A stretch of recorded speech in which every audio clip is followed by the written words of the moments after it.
Okay, so welcome to another deep dive.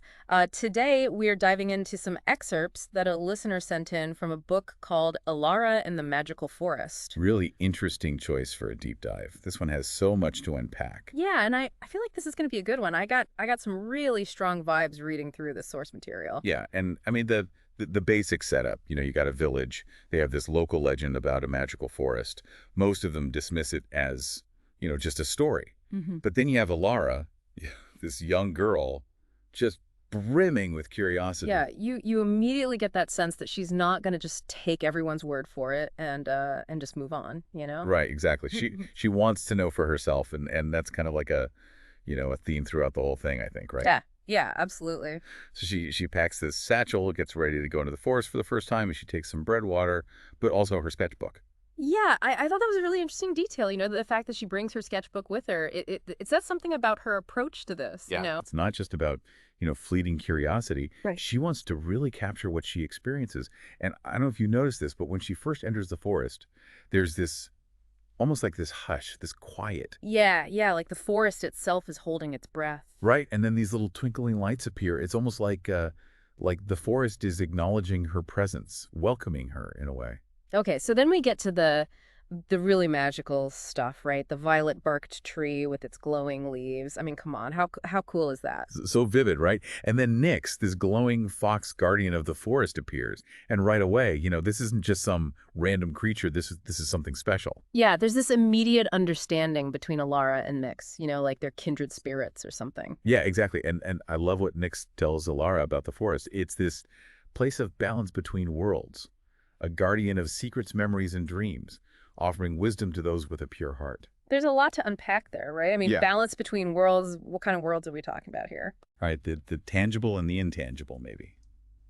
Or maybe the world of humans and the world of magic. And what about that idea of the forest protecting secrets, memories, and dreams? It's suggesting that these things have a real weight to them, you They're know? not just fleeting things. There's something worse protecting something valuable. Yeah, and this idea of a pure heart, it makes you think, like, what does that even mean? Is it about being morally perfect, or is it more about being open to the possibilities, being willing to believe? I think it's more about that openness, the willingness to see beyond the surface and to really believe in something bigger than yourself. Yeah, and remember what Nick says, the forest reveals itself to those who believe in the impossible. And I love this next part. The magic is within Alara too. Right. It's not just about this external magical place. It's about the potential that we all have within us. Right. And so it's no surprise that Alara feels the sense of belonging in the forest and she promises to return. It's like she's found a place where she truly feels at home. But of course, things can't stay idyllic forever, right? There's always a challenge, a twist. Yeah, so the next time Alara returns to the forest, the season has changed. It's a crisp morning. There's a first frost in the air. Yeah. And you get the sense that something is off, right? The air is colder, the light is dimmer, even those twinkling lights from before they're gone. It's like the whole atmosphere of the forest has changed. It's no longer that welcoming place it was before. And then she reaches the clearing where the magnificent violet tree stood, and it's gone. Just an empty space with withered leaves. It's such a stark image of loss, and Alara's obviously shaken. She calls out for Nick. She needs answers. And Nyx appears, but this time it's different. There's a sorrow in their voice as they reveal that the magic is fading and no one knows why. It's a pretty heavy revelation, right? You can tell that this isn't just a minor setback. This is something serious that's threatening the very existence of the forest. And Nyx's explanation for this is so interesting. The forest draws strength from belief, wonder, curiosity, and as the world grows more cynical, the magic fades. It's like the forest is a reflection of our own collective spirit. If we lose our sense of wonder, our ability to believe in the impossible, then the magic in the world starts to disappear. Right, it's like this feedback loop, and I think it really connects to what you were saying before about feeling overwhelmed. Yeah, like when the world feels so complicated and difficult, it can be easy to lose sight of that childlike wonder that we used to have. And I think that's maybe why we're drawn to stories like this. They remind us of that magic that's still possible. But thankfully, Alara doesn't give up hope. She immediately declares her belief in the forest and her desire to help. And that's when Nyx reveals something really important. Elara has a special role to play. The forest has chosen her to protect its secrets. The magic is woven into her very being. Whoa, okay, that definitely raises the stakes. She's not just a visitor anymore. She's connected to the fate of the forest. Right, and that leads to the quest, finding the hidden well of dreams to awaken the great tree and restore the heart of the forest. And there's a crucial detail here. Only those with the purest of hearts can unlock the well. It's another reminder that this is about more than just physical strength or ability. It's about those inner qualities that we were talking about before. Right. You know, the belief, the compassion, the courage. And the well itself is said to hold the magic that sustains all life. So this isn't just about saving the forest, it's about something much bigger. Exactly. But of course, no quest is without its challenges. And Nyx warns Elara that the path ahead will be difficult and that she needs to trust herself and the forest. And then Nyx disappears, leaving Elara to face this challenge alone. It's a classic hero's journey moment, you know? Right, she has to rely on her own inner strength and the guidance she's received so far. And so Elara sets off deeper into the forest, and we get these glimpses of even more magical elements, whispering trees, glowing flowers, all sorts of curious creatures. Yeah, it's like the forest is revealing its secrets to her one layer at a time. And then she comes to the shimmering lake with a solitary stone in the center and a single glowing flower, the Well of Dreams. It's such a beautiful and mysterious image. But that tranquility is quickly broken when this tall, shadowy figure emerges from the water. Yeah, that's a pretty startling moment. It's described as being both familiar and strange, which is really intriguing. Right, like maybe it's something she's encountered before in a dream, or maybe it's a reflection of something within herself. Whatever it is, it's clearly a powerful being, and it acknowledges Alara's quest to restore the magic. But there's a catch. The figure demands a precious sacrifice, a piece of Alara's heart, in order to awaken the well. That's a pretty intense request, right? And it's not immediately clear what that even means. Right, what could she possibly offer that would be valuable enough to restore the magic of the forest? So Alara starts going through all these things in her mind, her drawings, her memories, but she realizes that none of those are truly what's needed. She needs to offer something more fundamental, something that's at the core of her being. And that's when she offers her belief, her promise to never stop dreaming. Wow, that's so powerful, right? It's like she's saying that even in the face of darkness and cynicism, she will hold on to that spark of wonder that makes the magic possible. Yeah, and the figure accepts her offering. The glowing flower blooms even brighter, and the forest is reborn. The lake shimmers, the trees glow, the violet tree returns. It's a truly breathtaking moment. It's a beautiful illustration of how our inner beliefs can have a tangible impact on the world around us. But of course, the story doesn't end there. Alara returns to the forest again, eager to continue helping. But this time, something feels different. Yeah, there's this immediate sense of unease. The air is thick and heady. The forest is unnaturally still. It's a stark contrast to the vibrancy she experienced before. And even Nyx is different. Their fur is dull, their eyes are clouded and tired, and they give Alara this warning that she shouldn't have returned. It's like something much deeper and more sinister is happening than just the fading magic. Right, and it turns out that it's not an external force that's causing the problem. It's something within the force itself, something ancient that's awakening. Nyx explains that there are two ancient powers within the forest, the magic of growth and light, and the magic of shadow and decay. And they were meant to be in balance, but the shadow was supposed to remain hidden. It's this idea of duality, right? Like light and dark, good and evil, they're both necessary parts of the world. But when one becomes too powerful, it throws everything off balance. Right, and the air grows colder as Nyx speaks. Elara can feel this growing sense of dread. And she asks Nyx why she wasn't told about this before, why keep such a crucial secret.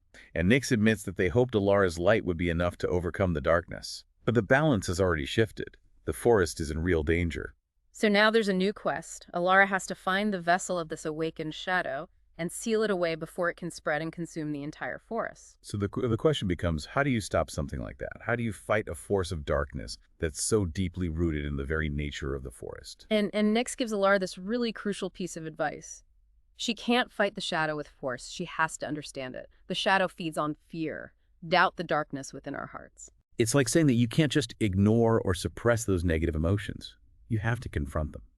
You have to understand where they come from. Yeah, it's this really interesting psychological dimension to the story. It's not just about external battles. It's about the internal struggles that we all face. And Nyx tells Elara that she has to face her own shadow.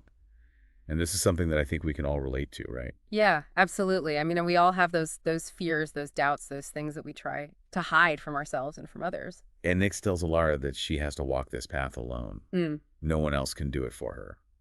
and then they disappear, leaving Elara to face this challenge head-on. So Alara ventures even deeper into the forest, and the atmosphere gets progressively darker and more oppressive. The trees are thicker, the shadows are deeper. She feels like she's being watched. It's like the forest itself is reflecting her inner turmoil.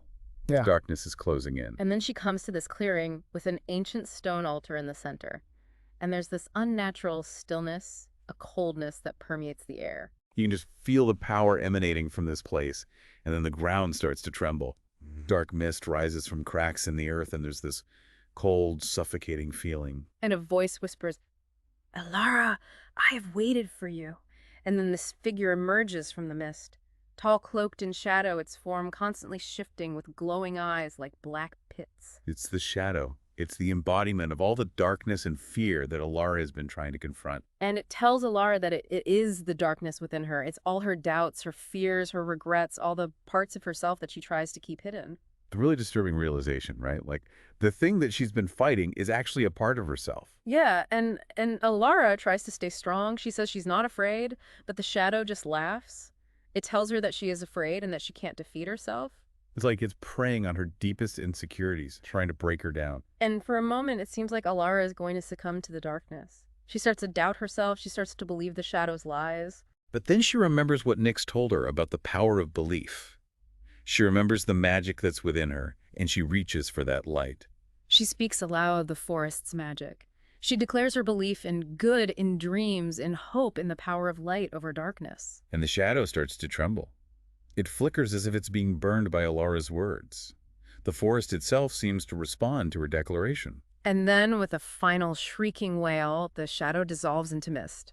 The darkness lifts, and Elara is left standing alone in the clearing, breathing heavily. She did it. She faced her inner darkness and she overcame it. And the forest around her comes back to life.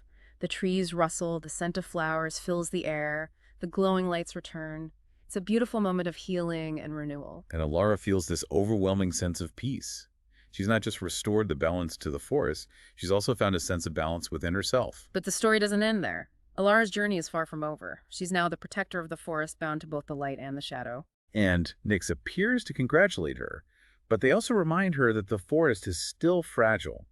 The balance is delicate, and it could easily be disrupted again. Yeah, it's this ongoing responsibility, right? Elara has to constantly be vigilant, guarding against any threats to the forest's harmony. And the forest itself is described as this living entity. It needs Elara's belief. It needs her care in order to thrive. And so Nyx gives Elara a new quest. She has to find the Heartstone, the source of the forest's deepest magic, which is hidden in this place called the Hollow of Time. The Hollow of Time. Whoa! Okay, that sounds pretty intense. What is that exactly? Nyx explains that it's a place outside of time where the past, present, and future all converge. It's where the forest's power was born and where its fate will ultimately be decided. And Elara has to go there alone to find the Heartstone and bring it back to the forest in order to ensure its survival. And Nyx warns her that the Hollow of Time is a dangerous place. Time moves differently there, and she'll face challenges that will test her, her heart, and her mind. Yeah, it sounds like the ultimate test. And Nyx tells Elara that she may not return from the Hollow the same. The forest will change her in ways that she can't even imagine. But Nyx also tells her to stay true to herself, to trust her instincts, and to never give up hope, and then they disappear, leaving Elara to face this new challenge alone. So Elara steps into the Hollow of Time, and it's like stepping into another world entirely. The air is thick with fog, but it's not like ordinary fog. It's heavy with memories and possibilities. And the world around her starts to shift. The air grows colder, the mist thickens, the landscape transforms into this swirling vortex of fog and distant stars. The ground feels soft and yielding, like she's walking on a dream. And then she hears a voice whispering, "The past is ever present. The future is but a shadow of what was." It's a really disorienting statement, and Elara can't figure out where it's coming from. And then she comes to a fork in the path. It splits into 3 different paths, each one marked with a symbol. One is the path of growth, one is the path of decay, and one is the path of light. It's like she has to choose which aspect of the forest she wants to embrace. But then the whispering voice returns and tells her that she has to walk all 3 paths. She has to experience the entirety of the forest, its light, its shadow, and its growth, in order to find what she's looking for. So Elara starts with the path of growth, and the atmosphere immediately changes. The air is warm and fragrant, filled with the scent of blooming flowers. The fog lifts, and she's surrounded by lush vegetation, giant ferns, towering flowers, emerald leaves. And she hears a voice speaking to her from the trees saying, "To grow is to change, Elara, but change requires sacrifice." And then she comes face to face with the spirit of growth, a being made of vines and flowers with a soft and serene face and a voice that sounds like rustling leaves. And the spirit of growth tells her that growth is not always easy or painless. It often requires us to let go of things that we hold dear to make room for something new. And Elara is given a choice. She can continue down the path of growth, but she has to be willing to sacrifice something, a part of herself that she's been clinging to. And without hesitation, Elara agrees. She's ready to let go of whatever is holding her back so that she can continue to grow. And the spirit of growth extends her hand, and vines wrap around Elara, filling her mind with memories of her past, her dreams, the people she loves. And with each vine that fades a memory, a burden is lifted from her heart.